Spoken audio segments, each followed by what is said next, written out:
नमो नमो जय श्री वृंदावन रस बरसत घन घोरी। नमो नमो जय कुंज महल नित। नमो नमो जामे सुख होरी। नमो नमो जय कुंज बिहारिन। नमो नमो प्रीतम चित चोरी। नमो नमो जय श्री हरिदासी। नमो नमो इन्हीं की जोरी। श्री भगवत रसिक जी महाराज की जय जय श्री राधे। भगवत ऋषिक देव जी की वाणी का पूर्व का पद जो पूर्व में हुआ, साचो नहीं साचो नहीं निज धर्म को कासों करिए। भगवत ऋषिक जी के कहने का तात्पर्य ये था कि कोई भी अपना सच्चा धर्म नहीं है। जो हमारे पास आता है सब कच्चे धर्म वाले आते हैं। व्यभिचारी सब देखिए, व्यभिचार धर्म को स्वीकार करने का मतलब है जिनका मन बहुत स्थानों पर फंसा हुआ है। गोपियाँ कहती हैं ना, उदो मन नाही 10-20 एक तो सो गयो श्याम संग को आराधे ईश। इसलिए किसी पर विश्वास नहीं होता। किसको हम अपना निजी धन दें, मनमाफिक कोई मिलता नहीं है। और भगवत रसिक अनन्यों की आँच कोई सहन नहीं कर पाता। हम लोगों के कोई पास आता है, सहन कर नहीं पाता, बात मानता नहीं है। इसलिए क्या कहें, कौन से कहें। कहने को शिष्य है पर बात नहीं मानते। आज का जो कुंडलिया है, घर घर में गुरु वैद सब, बिनु गुरु वैद न कोय। औषधि मंत्र बतावही, शीघ्र सिद्ध यह होय। शीघ्र सिद्ध यह होय, बहुत बातिन आजमायो। कहो हमारो करो लेव सुख मन को भायो। रोगी नर गुरु हीन, रोगी नर गुरु हीन। करे काको परिहरी, निश्चय भगवत करे। एक नहीं डोले, निश्चय भगवत करे। एक नहीं डोले, घर घर घर घर में गुरु वैद सब।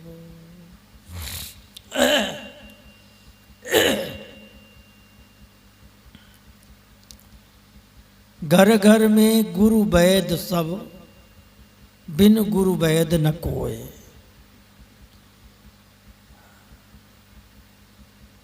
किसी के कोई भी बीमारी हो जाती है, किसी भी व्यक्ति से कुछ भी चर्चा कर दो, वो व्यक्ति अपने आप वैद्य बन जाता है। भले वो जानता है या नहीं जानता है, केवल सुनी सुनाई बातों से वो उपदेश देने लगता है। उसे अनुभव नहीं है, लेकिन फिर भी वो वैद्य की तरह दवाइयाँ बताने लगता है। बिना गुरु के, बिना वैद्य के कोई है ही नहीं। किसी से कुछ चर्चा करो, गुरु पहले बनने लगते हैं। सब गुरु बनते हैं और सब वैद्य बनते हैं, परंतु सत्य तो ये है, सभी गुरु बनने लायक नहीं है और सभी वैद्य बनने लायक नहीं है। गुरु वैद्य तो अलग ही होते हैं। जो वैद्य औषधि बतावे, जो गुरु मंत्र बतावे, नाम बतावे और जुगल सरकार के दर्शन और उनका उपाय बतावे कायदे से और दर्शन भी करावे, तो जो जानकार वैद्य होता है वो रोग को देख करके ही समझ जाता है और फिर उसके अनुसार वो औषधि देता है। ऐसे ऐसे वैद्य होते हैं जो मानसी भजन में भी पहुंच जाते हैं। एक हमारे रघुनाथ दास जी संत हुए गौड़िया संप्रदाय के, राधा कुंड वाले। वो 1-2 गिलास मट्ठा पीते थे केवल 24 घंटे में, और उसी से भजन करते थे। ठाकुर जी की कृपा से उनका शरीर सदा हुआ था। अब हुआ क्या, भजन जब सिद्ध होता है, नाम सिद्ध होता है, तो नामी दिखाई देने लगता है। जिस नाम को जप करते हैं नामी सामने आ जाए। तो राधा कुंड वाले श्री रघुनाथ दास जी के सामने जुगल सरकार प्रकट हुए और उन्होंने क्या देखा कि हमारे शरीर से एक शरीर सखी का निकला, गोपी का, और बाहर हो गया। और वो गोपी भाव देह बना करके रसोई बनाया, सुंदर खीर भोग लगाया अधौटा ठाकुर जी को। रसोई बनकर तैयार हुई और जुगल सरकार को भोग लगाया। शरीर से कुछ नहीं कर रहे थे, मन मन में कर रहे थे, मानसी भावना।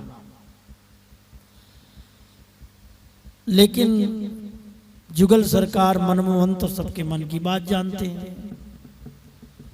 अब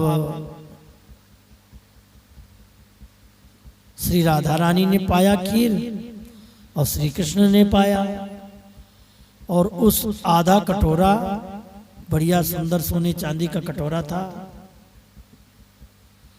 और अपनी सखी को रघुनाथ दासी को दे दिया। अच्छा, उन्होंने स्वाद स्वाद में पा लिया,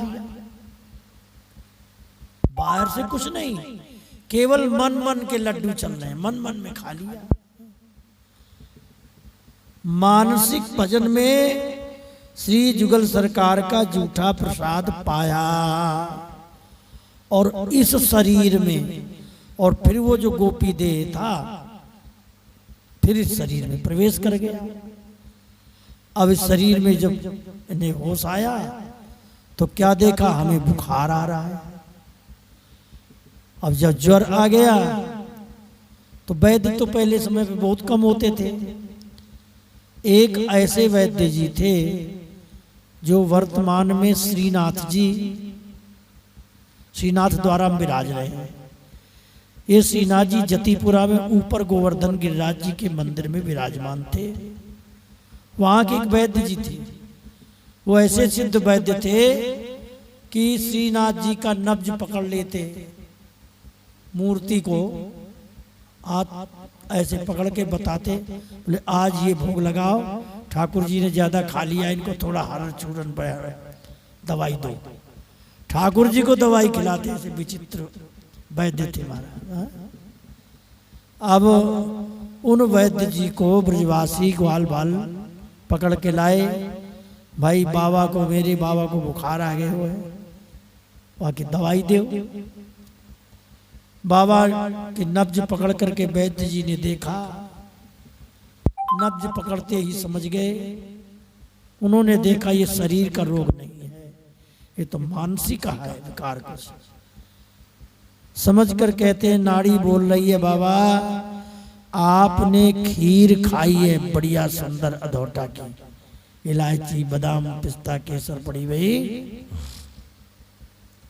अच्छा वो जो मठा लाता था ब्रजवासी ग्वाल बाल राधा कुंड का, वो लड़ पड़ा वैद्य जी से, अरे वाह मेरो बाबा तो इतने साल है गए केवल मठा पी के छाछ पी के रहे, और तू कैसो वैद्य यूं कहे खीर खावे, खीर खाए हो ना? खीर बिल्कुल नहीं खाई। अच्छा उसका भी कहना सही था। वैद्य जी ने कहा पहले बाबा से पूछो खाई या ना खाई, यदि बाबा ने नहीं खाई तो ये झोला पटक दिया, आज के बाद हम वैद्यगिरी नहीं करेंगे। ब्रजवासी ने सोचा भाई चलो पूछ ले, बाबा तैने खीर खाई का? बाबा बोले हाँ, प्रिया प्रीतम को मानसी में भोग लगाया और उनका जूठा प्रसाद पा लिया। लो साहब, बाबा ने हाँ कर दिया, खीर खा लिया। अच्छा बच्चे की समझ में ये नहीं आया कि मानसी क्या होता है, भावना क्या होता है? खीर खा ली बस इतना सुन लिया। अरे भैया ये बाबा जी तो वो चोरी तो चुपचाप घोटे छाने, ऊपर से दिखावे को बैराग दिखावे। और ब्रजवासी हंसने लगे। वैद्य जी को बताया, वैद्य जी समझ गए। तो देखिए कैसे वैद्य हैं ये कि मानसी भावना में पहुंच करके भी और उनके रोग को पकड़ लिया, बाहर से खीर नहीं खाया। तो ऐसे ही जो वैद्य होते हैं औषधि मंत्र बतावई, औषधि बताते हैं, और गुरु लोग मंत्र प्रदान करके उसकी सिद्धि करवाते हैं। शीघ्र सिद्ध यह होए, शीघ्र सिद्ध यह होए, बहुत बात अजमायो। भगवत सिंह जी कहते हैं भैया हमने बहुत प्रकार से अजमाया है। सतगुरु गोविंद वैद्य बिहारी, सतगुरु गोविंद जो है वैद्य के समान होते हैं। दीनो मधुमति प्रेम औषधि उपाधि हरि उपचारी, हमको तो शहद में मिलाकर दवाई चटाई है और भवरोग नष्ट कर दिया। शहद क्या है? वृंदावन की निकुंज लीला प्रिया प्रीतम की ये मधुर लीला है। ये शहद चटा करके भवरोग नष्ट कर दिया, मतलब जन्म मरण का आवरण भंग कर दिया। कहो हमारो लेव सुख मन को भायो। भगवत सिंह जी कहते हैं भैया हमारे कहने की बात सुनो और उसको हृदय में धारण कर लो तो तुम्हें सुख मिलेगा। ऐसा सुख मिलेगा, तुम्हारे मन को भाने वाला सुख मिलेगा, तुम्हें मन को भा जाएगा। रोगी नर गुरुहीन करें कह काको परिहर। रोगी होता है, रोगी मनुष्य होता है, और जो गुरु से हीन होता है, जिसने गुरु नहीं बनाया होता, उसको कोई रास्ता मिलता नहीं है, किसका भजन करें किसका न करें। जो रोगी व्यक्ति है उसको बेचारे को कुछ नहीं सोचता हम क्या दवाई लें क्या न लें, तो वो खोजता रहता है हमें कोई वैद्य मिल जाए। और जिसने गुरु नहीं किया वो गुरु को खोजता है। कह काको परिहर, और वो सोचता है किसको त्यागे किसको पकड़े हैं? निश्चय भगवत करें एक नहीं डोले घर घर। अब यहां एक बात कह दिया, तुम्हें यदि कोई रोग हो गया है, किसी एक वैद्य के पास जाओगे और वहां से लाभ नहीं हुआ, दूसरे पर जाओगे और तुम उसको बताओगे हम उस डॉक्टर पर गए वैद्य पर, तो क्या कह देगा, भैया अब तुम उसी पर जाओ, हम नहीं दे पाएंगे तुम्हें दवाई।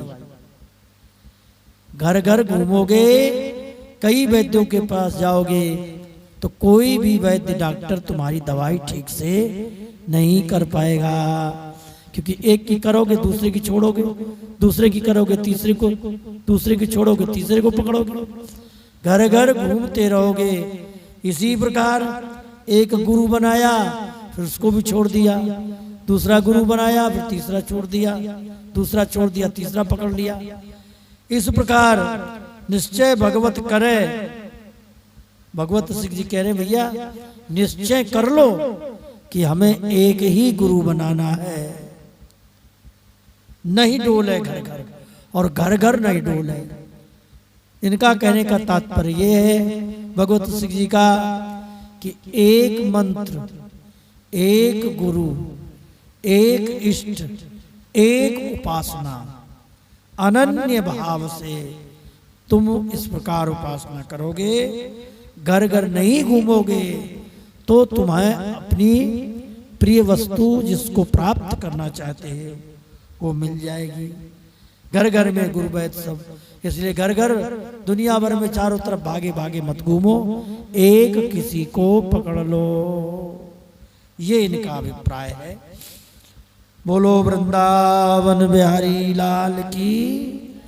अब आगे की जो साखी है, कुछ कहते हैं लोग, संत कह रहे थे कि भगवत सिंह जी की मृत्यु का समय आया, श्री ठाकुर जी प्रकट हुए और कहते हैं कि तुम वरदान मांगो, तो भगवत सिंह जी कहते हैं तुम स्थिर नहीं हो, तुम्हारा कोई ठिकाना नहीं, कब कहां भाग जाओ। स्थिर नहीं मांगू कहा, तुम सब देन समर्थ, आप सब कुछ देने में समर्थ हो, परंतु तुम खुद स्थिर नहीं हो। जब आप स्थिर नहीं हो तो आप वरदान क्या स्थिर करोगे, क्योंकि तुम बिना श्यामा जी के तुम स्थिर नहीं हो। तो श्यामा जी आएंगी तो हम कुछ मांगेंगे, ये भाव आगे के कुंडलिया में प्राप्त होगा। इस प्रकार भगवत सिंह जी की वाणी का अर्थ संपन्न हो रहा है भगवत कृपा से। 3 वर्ष लगे और एक होली का पद श्री बिहारी वल्लभ जी का उनके शिष्य का है। बोलो वृंदावन बिहारी लाल की जय। जय श्री राम।